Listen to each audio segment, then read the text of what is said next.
Kuni kecha UFC 120 turniri bo'lib o'tdi. Sentyabrda UFC raqamli turniri bo'lmasdan bizni zeriktirib qo'ygandi, ammo bu safar bu oyda, oktyabr oyida naqd 2 dona UFC raqamli turnir bor. UFC 120 va 321 turnirlari va 321 ni ortda qoldirdik. Juda ham katta janglar bor edi. Ulardan biri Magomed Ankalayev hamda Alex Poatan Pereira super match bor edi. Revansh jangi edi bu. Va yana bir jang bor edi. Asosiy kartdan o'rin olgan bir jang bu Merab Dvalishvili hamda Corey Sandhagen o'rtasidagi jang edi. Bundan tashqari asosiy kartlarda yana bir nechta qiziqarli janglar bor edi. O'sha Josh Emmett hamda Yusuf Zalal jangi, bundan tashqari Joe Pyfer hamda Abus Magomedov jangi va yana bir jang bor edi. Juda ham mudhish bir jang bo'ldi va kechaning eng yaxshi janglaridan birisi bo'ldi bu jang.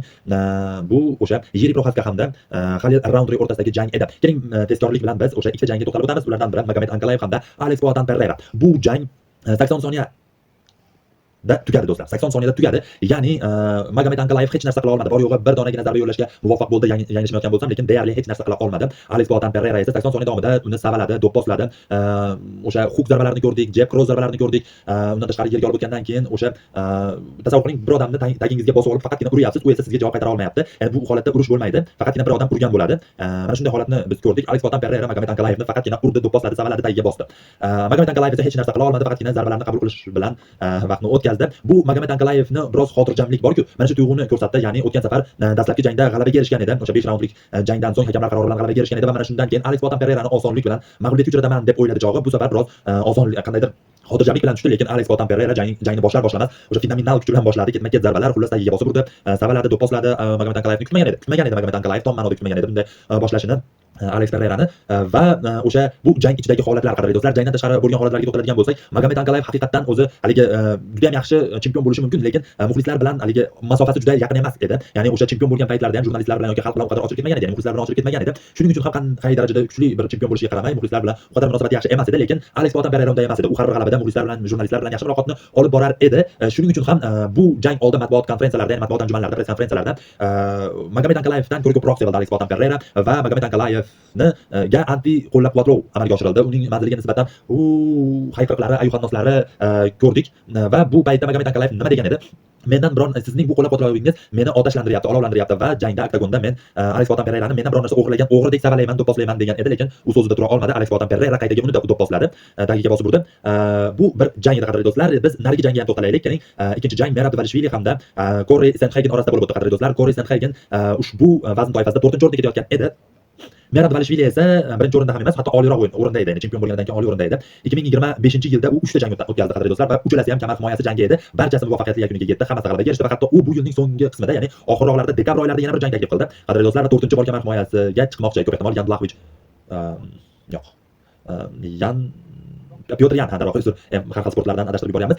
Pyotr Yan bilan jang qilishni istayapti 4-jangda va bu ham kamar himoyasi jangi bo'lib o'tadi, qadrli do'stlar, va bir yilda 4 ta jang tasavvur qilyapsiz va hammasi chempionlik kamarini himoya qilish uchun fenomenal natija. Hali bir jangchi uchun odatda ikkita jang bir yil uchun normal hisoblanadi. Bu 4-jangni talab qilyapti. O'sha kardio borasida, o'sha bardoshlilik borasida UFC'da oxirgi paytlarda eng ko'p tilga olinayotgan jangchi Merab Dvalishvili hisoblanadi va Merab Dvalishvili yana ham to'g'riroq Dvalishvili o'sha sakrab yuribdi. U o'sha qayerda ko'rsangiz, qanday video ko'rsangiz, jangdami, jangdan tashqaridami yoki jangning o'zida haligi raundlar orasidagi tanaffus bo'ladi-ku, hali biroz nafas olish uchun, haligi suv ichib olish uchun, mana shunaqa paytlarda ham sakrab yuribdi Merab Dvalishvili. Umuman kardiosi, bardoshliligi haligi o'pkaga boradi-ku, haligi yugurayotganda yoki mashq qilayotganda, futbol o'ynayotganda, sport bilan shug'ullanayotganda kardio kerak bo'ladi-ku, bardoshliligi, ya'ni o'pkadan nafas olishdan. Ba'zi odamlar sigaret chekib yoki mana shunday holatlar bilan mana shu joyiga zarar berib qo'yishi mumkin. Lekin mana shu Merab Dvalishvilining mana shu kardiosiga butun dunyo tan beryapti. Qayerda ko'rsangiz, bayramda bo'ladimi, boshqa joyda bo'ladimi, hamma joydan hozir ham qayerdadir bayramda bo'lsa kerak, u yerdan sakrab turgan bo'lishi ehtimoli yuqori Merab Dvalishvilini. Jangga to'xtaladigan bo'lsak, qadrli do'stlar, narigi jang 80 soniyada juda qisqa yakunlangan bo'lsa, bu jang 5 raund to'liq amalga oshdi va 5 raund davomida ustunlikni namoyish etdi. Hatto bir raundda adashmayotgan bo'lsam, Corey Sandhagenning 4-raundda edi. Ustunligini ko'rgan bo'lishimiz mumkin, lekin qolgan raundlarda biz Merab Dvalishvilining ustunligini ko'rdik, qadrli do'stlar, va o'sha bu janggacha 97 ta takedown bilan UFC tarixining rekordini o'rnatgan edi va bu jangning o'zida 20 marta takedown amalga oshirilib 117 qilib qo'ydi. Agar hisoblarda biroz yanglishmayotgan bo'lsam, 117, ya'ni 20 marta takedown va ya'ni umuman to'xtatib bo'lmayapti.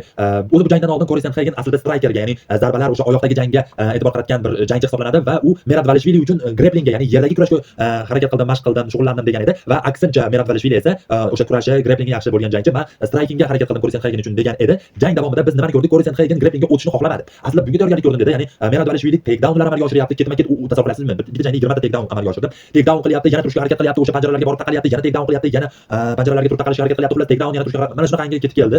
Holat yerga olib o'tishni xohlamadi Corey Sandhagen, vaholanki buni istayotgan edi jangdan oldin, garchi strikerga asoslangan bir jangchi bo'lishiga qaramay, qadrli do'stlar, va mana shunday jangning yakunida Merab Dvalishvili hakamlarning yakdil qarori bilan g'alabaga erishdi.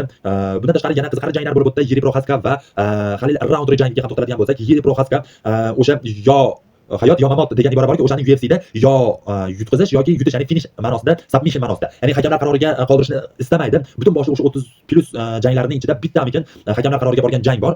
Qolganlari qadrdon do'stlar, faqatgina bitirish bo'lgan yoki o'zi bitirgan yoki uni bitirishgan, ko'proq o'zi bitirgan yirik proxodga juda ham haligi metin irodali, faqat boradigan, kerak bo'lsa zarbalar qabul qilib olsa ham faqat boradigan o'sha qo'rqmas mashina hisoblanadi yirik proxodga. Halil Roundtree esa Jamal Hill g'alabasidan keyin tashrif buyurayotgan edi bu yerga va bu jang juda ham borib keldi. Bir tarafga ikkisi ham zo'r kurashdi, zo'r jang qilishdi, qon ko'rdik jangda va fikr ojizimcha mening eng yaxshi jangim mana shu UFC 320 eventida mazkur jang bo'ldi va hatto kechaning eng yaxshi jangi mukofotini ham qo'lga kiritdi. Ikkita jang bo'ladi-ku, mana shulardan biri bo'ldi. Yana biri Joe Pyfer hamda Abus Magomedov o'rtasida bo'lib o'tdi, qadrli do'stlar. Va mana shu jang ham juda zo'r o'tdi. Bunga ham to'xtalamiz. Bu jangda Joe Pyfer dastlabki raundda Abus Magomedovga yutqazayotgandek tuyuldi. Ya'ni grappling jangida Abus Magomedov juda ham zo'r harakat qildi, lekin ikkinchi raundda kutilmagan ravishda boshqacha harakat qildi va jangga fenomenal striking bilan kirib keldi va bitirdi ishini Abus Magomedovni. Juda ham zo'r jang bo'ldi bu jang ham. Va yana bir jangga to'xtaladigan bo'lsak, bu jang kimning o'rtasida edi? Yusuf Zalal hamda Josh Emmett o'rtasidagi jang edi. Ayrim ekspertlar aslida Joe Pyfer va Abus Magomedov o'rtasidagi jangdan ko'ra bu jangga berilishini xohlashdi, kechaning eng yaxshi jangini. Lekin amerikalik bor edi bu tarafda, Joe Pyfer. Dana White buni tanladi. Ya'ni qandaydir bir Marokashli jangchini tanlamasdan deyishdi. Bu jang ham zo'r bo'ldi, lekin mening fikrimga ko'ra to'g'ri berildi. U Joe Pyferga berilgani, lekin bu jang ham yaxshi bo'ldi. Zalal Yusuf bitirdi, submission g'alabasini qo'lga kiritdi, qadrli do'stlar, Josh Emmettga qarshi jangda. Va bu ikki jangchi, qadrli do'stlar, Ilya Topuria bilan jang qilgan edi. Ya'ni Yusuf Zalal ham va Josh Emmett ham Ilya Topuria bilan jang qilgan o'z vaqtida va agar e'tibor qaratsangiz, o'sha Ilya Topuriyaning karnesida, ya'ni rekordida bor yo'g'i ikkita hakamlar qaroriga uzagan, ya'ni cho'zilgan jangi bor edi, g'alabasi. O'sha g'alabalar ichida qolgan hammasi yo nokaut yo submission, bor yo'g'i ikkita hakamlar qarori bilan edi. O'sha ikkala jang mana shu Josh Emmett va Yusuf Zalalga qarshi jang edi, qadrli do'stlar. Va ularning orasidagi qarama-qarshilikda submission bilan g'alabaga erishdi Yusuf Zalal. UFC 320 turnirini qisqacha mana shunday tezkorlik bilan tahlil qilishga harakat qilib ko'rdim, qadrli do'stlar. Sizlar ham bizni qo'llab-quvvatlasangiz, biz bundan yaxshiroq sharoitda, bundan yaxshiroq holatda UFC turnirlarini muhokama qilishni istayapmiz. Balki podkast ko'rinishida birorta mehmonlarni taklif qilib ko'ramiz. Buni endi sizning bizni qo'llab-quvvatlovingizga bog'liq. Ya'ni bizning videolarimiz ko'proq ko'rsa, balki biz ham yaxshiroq natijalarni qayd etamiz. Hozircha esa mana shu yerda sizlar bilan ko'rishguncha deb qolamiz. Bizni qo'llab-quvvatlashni unutmang, like bosing, izoh yozing va obuna bo'lib qo'yishni unutmang, qadrli do'stlar.